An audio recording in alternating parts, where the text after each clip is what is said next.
எங்க சரண் கிளம்பிட்ட? எங்க போறோம்? ஊருக்கு போறோமா? ஊருக்கு போறோமா சரண்?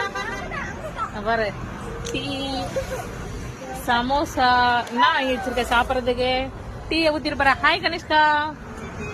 ஹாய் கோசி. எங்க கிளம்பிட்டீங்க? ஊருக்கு. சர்வேஷ் இங்க பாரு. எல்லாம் ஊருக்கு கிளம்பிட்டோம். இங்க நிறுத்தி டீ சாப்பிட்றோம். டீ கடையில நிறுத்தி டீ சாப்பிட்டுட்டு இருக்கோம். ஒன் டே ஊருக்கு போறோம். போயிட்டு இன்னைக்கே வந்துடும். ஃபங்க்ஷனுக்காக கிளம்பிட்டோம். சரி பாய் சரண். பாய் சொல்லு. டாடா. எங்க போற? எங்க போறோம்? எவையதா சொல்ல மாட்டியா?